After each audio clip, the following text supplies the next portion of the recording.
Hey everybody, Steve here. Welcome to an edition of Concocting with the Colonel. So, I saw a video the other day. This guy made homemade mozzarella cheese. So I'm gonna give it a try, see how this works. It tastes good, but it had some challenges. So watch this and tell me what you think. If you got any pointers, any of you cheesemakers out there, please let me know, please. So. This is attempt number one at homemade mozzarella, so let's get to it. All right, first thing we're gonna do, I've got a ½ gallon of whole milk. Now, I was looking for raw milk. I've heard that makes the best. If you can find that, good luck. And I'd probably use that, but this is just organic. Let's get some quality milk. Now, you're looking for the whole milk. Now what I want to do is, I've got a candy thermometer in here, and I want to heat this up, looking for about 110 degrees Fahrenheit. So ½ gallon goes in, got my thermometer hooked up here, and I'm going to keep a close eye on that. I'm going to kind of keep stirring it. You don't want it to burn. And I'm looking to, I want to heat this up to 110. And then we'll come back and add our next ingredient. Stand by. All right, back again. So got the milk up to 110. What I'm gonna do, I'm gonna take it off this hot burner here. Make sure you can still see it.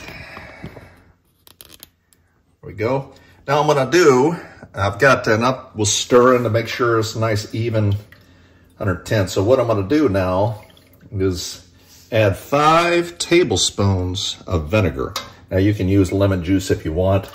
A lot of cheesemakers will use a little thing called renin, which is like a sheep's stomach, and it's basically to get the milk to curdle. You can start seeing it curdling now. So if you get it warm, you put this acid in there. See, it's starting to curdle up now. That's what we're looking for. Stir that in real good. What that's going to do is start pulling the curds out and leave behind the whey, which is what little Miss Muffet was eating, you know, eating her curds and whey. I always wondered what that was. It's basically cottage cheese with the whey. Now the clear liquid left behind is going to be the whey. So what I'm going to do is stir that in nice and good, starting to curdle up nice. I'm going to take this thermometer out, and I'm going to cover it and let it sit for about 20 minutes. You can see the curd in there, nice. Let it sit for 20 minutes. So 20 minutes, we'll be back and we'll see how we're doing. So be right back. All right, so it's been sitting for 20 minutes now. It's curdled up nice. You can see kind of what it looks like up close here. Not sure I'd want to drink a tall frosted glass of that, but we're looking for the curds. What I'm gonna do, I've got a little strainer set here. I'm gonna try to filter these curds out. See how this works. There we go. Now the liquid that goes in there, again, is the whey. You can see, this is working out pretty good.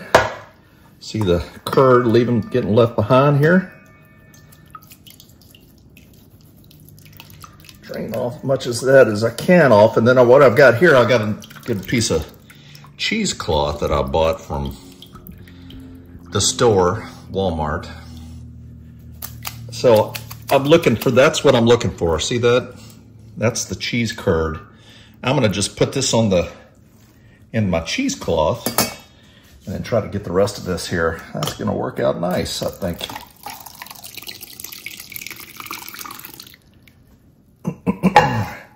Trying to pull as much of this whey off as we can.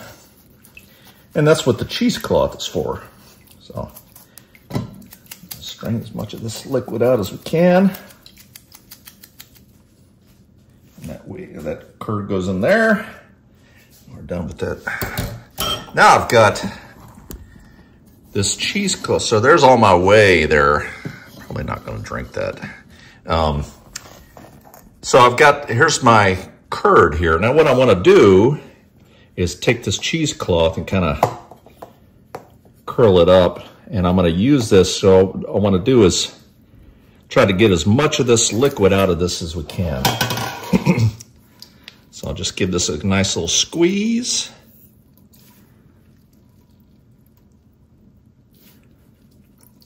Squeeze, squeeze, squeeze, trying to get as much of this liquid out as we can.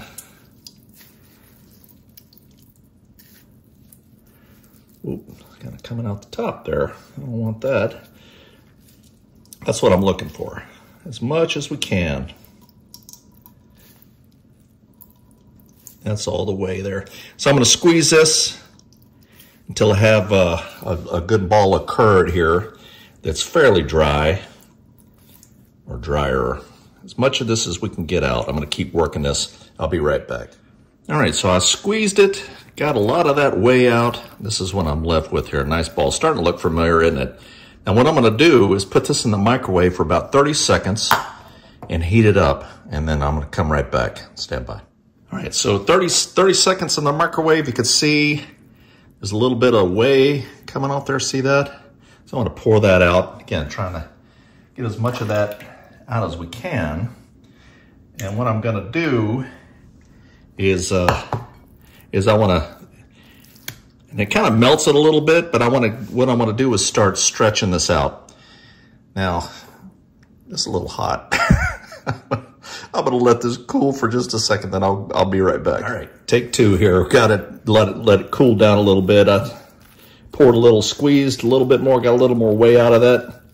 And any whey that's still left in there, see it dripping out? We want to try to get that out as much as we can. But we're going to start stretching and pulling to try to get this smooth is what we're looking for. So this is still pretty wet. Still pretty wet. I'm going to try to squeeze this some more.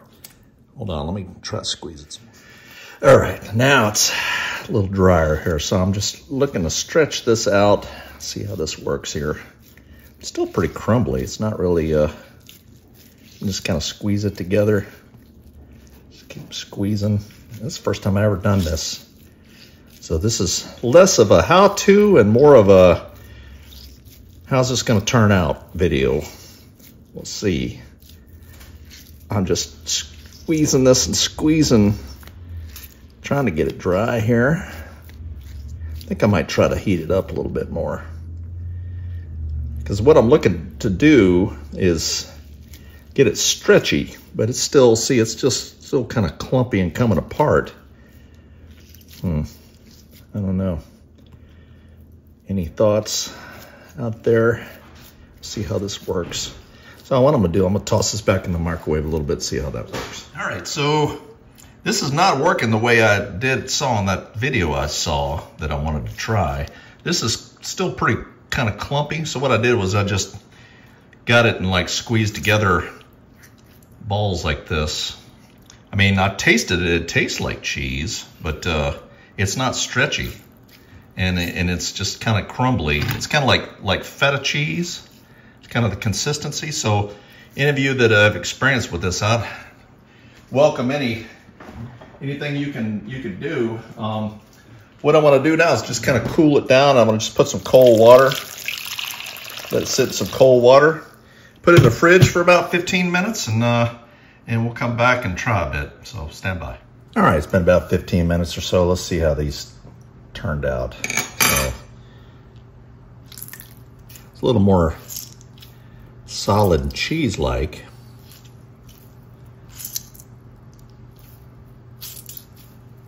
But it's still crumbly.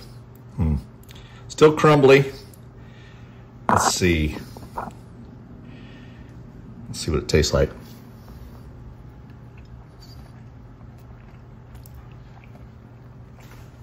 I mean, it tastes like mozzarella, but it's just super crumbly like feta. So, I mean, I would probably put this over a pizza or something, or maybe over some kind of pasta dish or something. Maybe it would do something, but I'm gonna have to say that's a fail. Not as creamy or as pretty as the mozzarella as I was hoping for. Maybe it was the milk. So I'm gonna score this first attempt as a fail. So, onward and upward, right? Keep trying. All right. Well, I will try again soon. So, can't win them all. All right. Take care.